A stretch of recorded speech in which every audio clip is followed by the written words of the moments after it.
श्री श्याम शिवाय नमः। शिव महापुराण प्रथम खंड पूर्वार्ध। विद्येश्वर संहिता तीसरा अध्याय। ओम श्री गणेशाय नमः। साध्य साधन आदि का विचार। व्यास जी बोले, सूत जी का यह वचन सुनकर वे सब महर्षि बोले, अब आप हमें वेदांत के सार सर्वस्वरूप अद्भुत शिव पुराण को सुनाइए। मुनियों का यह वचन सुनकर अतिशय प्रसन्न वे सूत जी शंकर जी का स्मरण करते हुए उन श्रेष्ठ मुनियों से कहने लगे, आप सब महर्षिगण। सूत जी बोले, आप सब महर्षिगण रोग शोक से रहित कल्याणमय भगवान शिव का स्मरण करके वेद के सार तत्व से प्रकट पुराण परवर शिव पुराण को सुनिए, जिसमें भक्ति, ज्ञान और वैराग्य इन तीनों का प्रतिपूर्वक गान किया गया है और वेदांत वेद सदस्तु का विशेष रूप से वर्णन किया गया है। सदवस्तु का विशेष रूप से वर्णन किया गया है। हे ऋषिगण, अब आप लोग वेद के सारभूत पुराणों को सुने। बहुत काल में पुनः पूर्व कल्प व्यतीत होने पर इस वर्तमान कल्प में जब सृष्टि कर्म आरंभ हुआ था, उन दिनों 6 कुलों के महर्षि परस्पर वाद विवाद करते हुए कहने लगे, अमुक वस्तु सबसे उत्कृष्ट है और अमुक नहीं है। उनके इस विवाद ने अत्यंत महान रूप धारण कर लिया।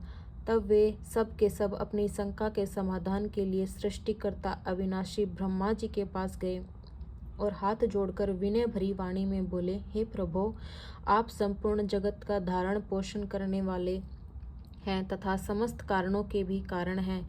हम यह जानना चाहते हैं कि संपूर्ण तत्वों से परे पर पुराण पुरुष कौन है? वह पुराण पुरुष कौन है? ब्रह्मा जी बोले, जहाँ से मन सहित वाणी उन्हें न पाकर लौट आती है तथा जिनसे ब्रह्मा विष्णु रुद्र और इंद्र आदि से युक्त यह संपूर्ण जगत समस्त भूतों एवं इंद्रियों के साथ पहले प्रकट हुआ है, वे ही ये देव महादेव सर्वज्ञ एवं संपूर्ण जगत के स्वामी हैं।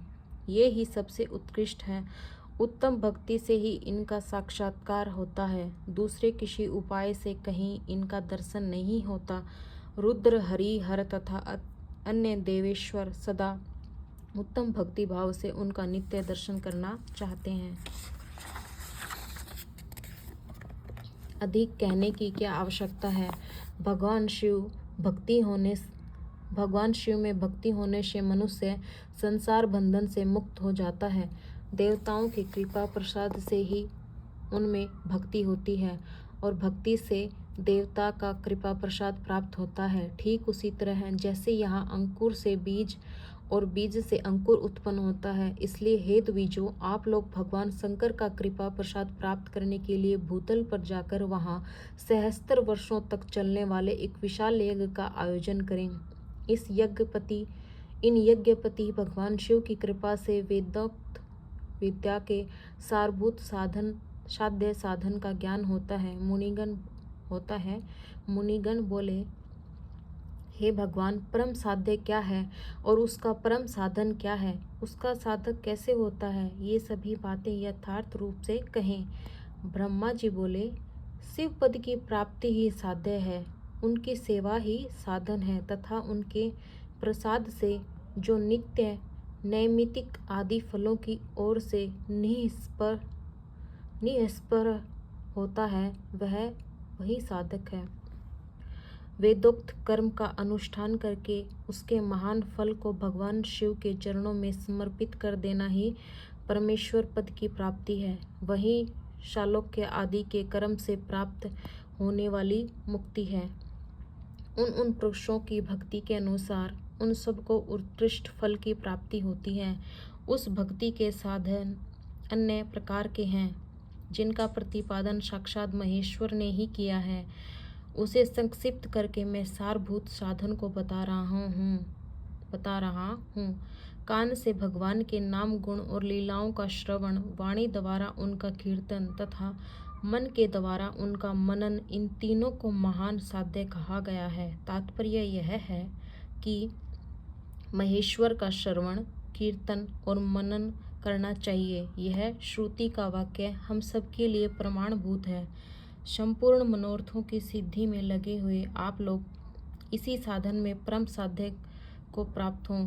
लोग प्रत्यक्ष वस्तु को नेत्र से देखकर उसमें प्रवृत्त होते हैं, परंतु जिस वस्तु का कहीं भी प्रत्यक्ष दर्शन नहीं होता, उसे श्रवण इंद्रिय द्वारा जान सुनकर मनुष्य उसकी प्राप्ति के लिए चेष्टा करता है। अतः पहला साधन श्रवण ही है। उसके द्वारा गुरु के मुख से तत्वों को सुनकर बुद्धिशाली विद्वान पुरुष अन्य साधन कीर्तन एवं मनन की सिद्धि करें। क्रमशः मनन पर्यंत इस साधन की अच्छी तरह साधना कर लेने पर उसके द्वारा सालोक्य आदि के कर्म से धीरे धीरे भगवान शिव का संयोग प्राप्त होता है। पहले सारे अंगों के रोग नष्ट हो जाते हैं, तत्पश्चात सब प्रकार का अलौकिक आनंद भी विलीन हो जाता है। अभ्यास के ही समय यह साधन कष्टप्रद है, किंतु बाद में निरंतर मंगल देने वाला है। इस प्रकार शिव महापुराण के अंतर्गत प्रथम विद्येश्वर संहिता में साध्य साधन विचार नामक तीसरा अध्याय पूर्ण हुआ। अथ चतुर्थ अध्याय है। इसका चौथा अध्याय श्रवण, कीर्तन और मनन, इन तीन साधनों की श्रेष्ठता का प्रतिपादन। मुनिगण बोले, हे ब्राह्मण, मनन कैसा होता है, श्रवण का स्वरूप कैसा है और उनका कीर्तन कैसे किया जाता है, यथार्थ रूप में आप वर्णन करें।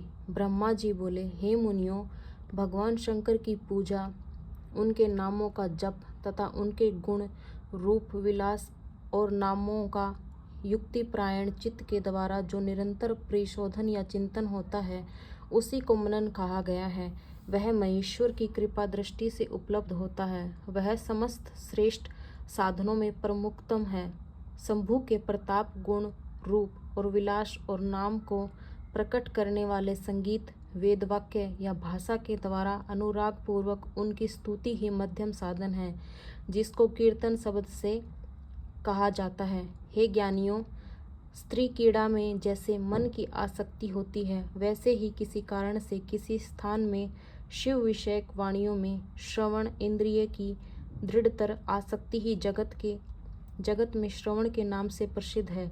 सर्वप्रथम सज्जनों की संगति से श्रवण सिद्ध होता है, बाद में शिवजी का कीर्तन दृढ़ होता है और अंत में सभी साधनों से श्रेष्ठ शंकर विषयक मनन उत्पन्न होता है, किंतु यह सब उनकी कृपा दृष्टि से ही संभव होता है।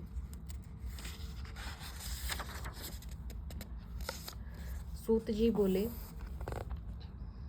मुनीश्वरों, इस साधन का महात्म्य बताने के प्रसंग में आप लोगों के लिए एक प्राचीन वृत्तांत का वर्णन करूंगा, उसे ध्यान देकर आप लोग सुने। पूर्व काल में पराशर मुनि के पुत्र मेरे गुरु व्यासदेव जी सरस्वती नदी के सुंदर तट पर तपस्या कर रहे थे। एक दिन सूर्य तुल्य तेजस्वी विमान से यात्रा करते हुए भगवान संत कुमार अकस्मात वहां आ पहुंचे। उन्होंने मेरे गुरुदेव को वहां देखा। वे ध्यान में मगन थे। उससे जगने पर उन्होंने ब्रह्मा के पुत्र संत कुमार जी को अपने सामने उपस्थित देखा। वे बड़े वेग से उठे और उनके चरणों में प्रणाम करके मुनि ने उन्हें अर्घ्य प्रदान करके देवताओं के बैठने योग्य आसन भी अर्पित किया। तब प्रसन्न हुए भगवान संत कुमार विनीत भाव से खड़े हुए व्यास जी से गंभीर वाणी में कहने लगे। संत कुमार जी बोले, हे मुने, आप सत्य सनातन भगवान शंकर का हृदय से ध्यान कीजिए, तब वे शिव प्रत्यक्ष होकर आपकी सहायता करेंगे। आप यहाँ तप किस लिए कर रहे हैं? इस प्रकार संत कुमार के कहने पर मुनि व्यास ने अपना आशय कहा। मैंने आपकी कृपा से वेद संपत्त धर्म, अर्थ, काम और मोक्ष की कथा को मानव समाज में अनेक प्रकार से प्रदर्शित किया है। इस प्रकार सर्वथा गुरु स्वरूप होने पर भी मुझ में मुक्ति के साधन ज्ञान का उदय नहीं हुआ है। यह कारण आश्चर्य ही है। मुक्ति का साधन न जानने के कारण उसके लिए मैं तपस्या कर रहा हूँ। हे विप्र इंद्रो, इस प्रकार जब व्यास मुनि ने भगवान संत कुमार से प्रार्थना की, तब वे समर्थ संत कुमार जी मुक्ति का निश्चित कारण बताने लगे। भगवान शंकर का श्रवण, कीर्तन, मनन ये तीनों महत्तर साधन कहे गए हैं। ये तीनों ही वेद सम्मत हैं। पूर्व काल में मैं दूसरे साधनों के संभ्रम में पड़कर घूमता घामता मंदराचल पर्वत पर जा पहुंचा और वहां तपस्या करने लगा। तदंतर महेश्वर शिव की आज्ञा से भगवान नंदीकेश्वर वहां आए। उनकी मुझ पर बड़ी दया थी। वे सबके साक्षी तथा शिव गणों के स्वामी भगवान नंदीकेश्वर मुझे स्नेहपूर्वक मुक्ति का उत्तम साधन बताते हुए बोले, भगवान शंकर का श्रवण, कीर्तन और मनन ये तीनों साधन वेद सम्मत हैं और मुक्ति के साक्षात कारण हैं। आप यह बात स्वयं भगवान शिव ने मुझसे कही है। अतः हे ब्राह्मण, आप श्रवण आदि तीनों साधनों का बार बार अनुष्ठान करें। व्यास जी से बार बार ऐसा कहकर अनुगामियों सहित ब्रह्मपुत्र संत कुमार अपने विमान से परम सुंदर ब्रह्मधाम को चले गए। इस प्रकार पूर्व काल के इस उत्तम वृत्तांत का मैंने संक्षेप से वर्णन किया है। ऋषिगण बोले, हे सूत जी, आपने श्रवण आदि तीनों साधनों को मुक्ति का उपाय बताया है। जो मनुष्य श्रवण आदि तीनों साधनों में असमर्थ हो, वह किस उपाय का अवलंबन करके मुक्त हो सकता है और किस साधनभूत कर्म के द्वारा बिना यत्न के ही मोक्ष मिल सकता है। इस प्रकार शिव महापुराण के अंतर्गत प्रथम विद्येश्वर संहिता साध्य साधन खंड में चौथा अध्याय पूर्ण हुआ। हर हर महादेव। ओम नमः शिवाय। भगवान शिव की कृपा आप सब पे बनी रहे। श्री शिवाय नमस्तुभ्यम।